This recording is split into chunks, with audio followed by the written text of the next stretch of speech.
Okay. Interesting lunch.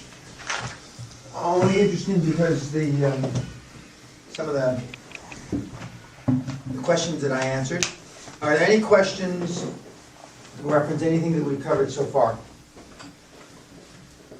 You asked me about goals. Did I answer your question? Yes. Okay. I thought, Yes. well, how did you come up with such high goals? I mean, it's not normal. I do not know anybody who has the dream or the goal to come up with 2 billion revenue and or equity or whatever it was, and can do it. So. Well, I mean, when we talk about goal setting, and we're going to spend some time, a great deal of time by some of your standards, on goal setting because it's so very important. But just as I said at lunch to George, that I find time limits as a ceiling, the restriction in setting goals. And as I've said, nobody felt sorry for me because I felt 1.5 billion short in my goal to build a $2 billion company from 20 or 30 years ago. And it's like, and I'm not a fan of President Obama for a lot of political reasons, but he talks about big, bodacious goals. When he set his goal to be a president many, many years ago, first he would have, he knew he was black, he would be the first black president. That's a pretty fucking big goal. Considering he was just a community organizer in Chicago. And a union organizer. I don't know, I think that translates, community union organizer. But it's like Ted Turner's father said, set goals you cannot accomplish in your lifetime. The big, huge goals. Now, I remembered, I asked her to remind me about the story about Mayor Vargas when he was a kid. Okay. I don't remember the year, but he was a junior in high school, whenever that was. And he attended the seminar here, 93, 94-ish time frame. And they had a goal to go to the state finals in baseball. And he was a very good baseball player. He was all city or all conference or something, and they had a good baseball team. They went to the finals and lost in the state finals. And he said that, when they regrouped, they said their goal was to go to the state final. It wasn't to win the fucking finals. Big fucking difference, YouTube. The next year they went to the finals. Their goal was to win the fucking finals, and they won the fucking finals.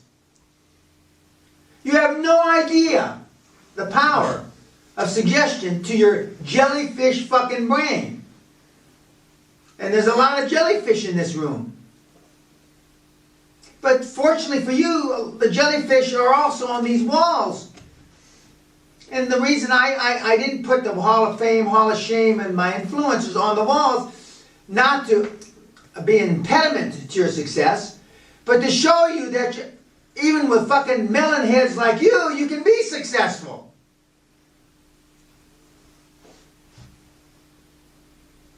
So, these people have, big goals. George Steinbrenner, who was an influencer on me, who's up here someplace, who won so many championships with the Yankees. He bought the Yankees in a partnership in the 70s for about $7 million, as my memory serves me.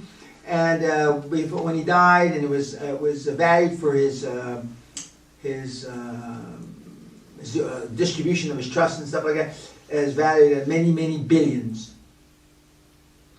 But nothing short of a world championship was worth having. He considered the season a fucking failure. Didn't care how much money he made. It's similar to my goal for coaching and mentoring 20 years ago. I used to give the seminars away for free. I haven't changed the price in 14 years. Starting now in 2014 I am, but I didn't have product. I didn't have any of that shit because that wasn't important. It wasn't about making money. I just wanted to see. I knew that I knew how to do it, and I wanted to bring as many people across the goal line as humanly possible. As I told you earlier when we were talking about branding, there's about 30 or 35 things about my brand that not one single high-performance coach can match. Not one motherfucker. One thing even. I got 30 of them.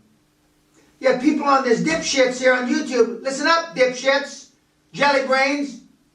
Jellyfish brains. You still buy their fucking pocket. You still go to the seminars. Why? You gotta set high, big goals. Big, bodacious goals. Did I answer your question? Okay.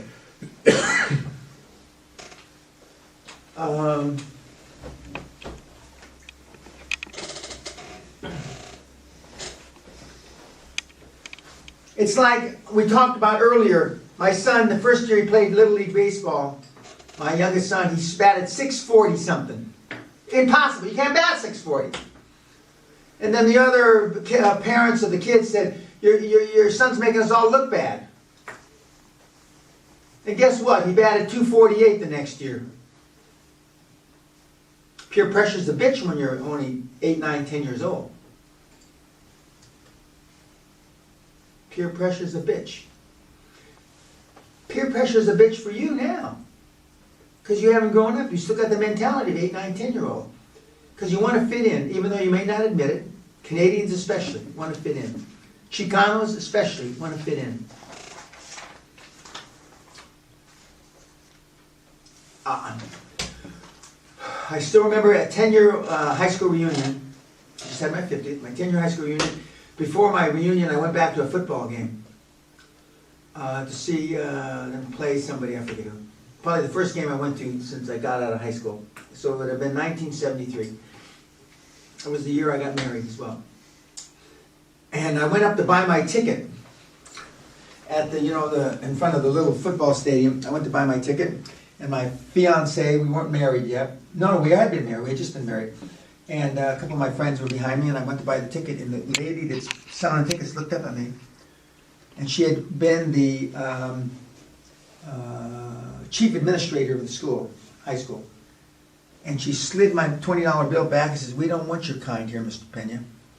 She remembered who I was.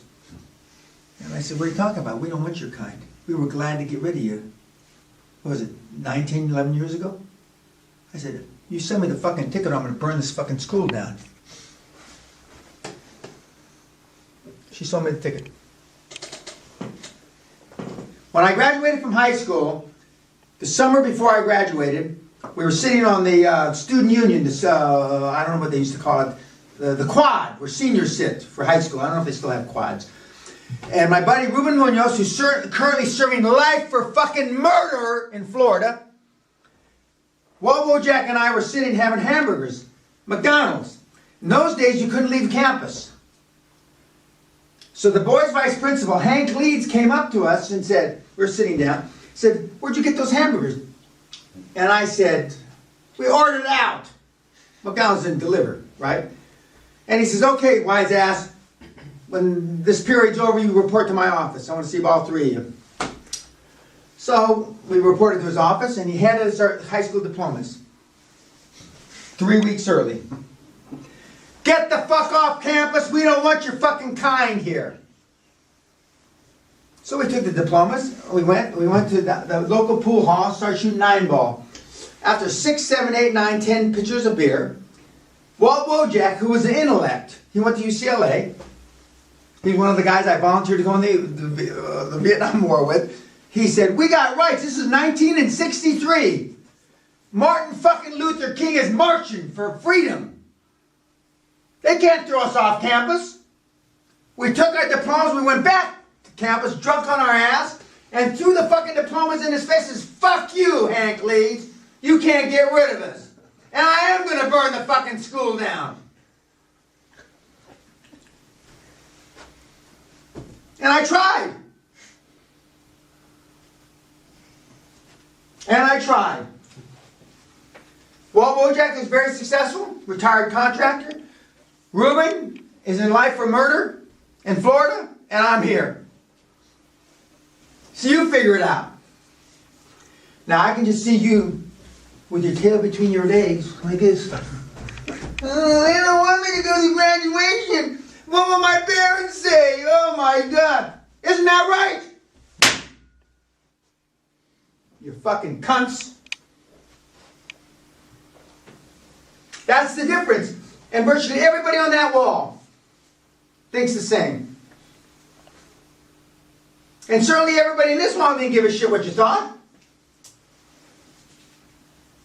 You should be, we're only 3 hours into the seminar, you should be getting the fucking picture. Even the Hall of Shame, guys in jail. They only care what you thought when they were, until they stole the money out of your wallet. Then they didn't give a shit anymore. Get the picture? Because of your youth, I'm so happy you're here. You got the best chance. Don't make friends with these fucks here. Whatever you do. I'm going to take you under my wing. That's the best thing that ever fucking happened to you, young man. You don't know it yet, but you will. I'm going to put you in touch with Andreas, another young kid, a couple other, these guys are too old now. When they were your age, they were here. They're too old now. They're too fucking smart now. But Andreas, who just was here in the last year, young kid like you, and he's a net scum. Successful net scum. Also trained by Chip. And he thinks Steve is a genius. He is. Steve is a genius. I know. But you got the best chance of them all. Because you don't have all this fucking baggage.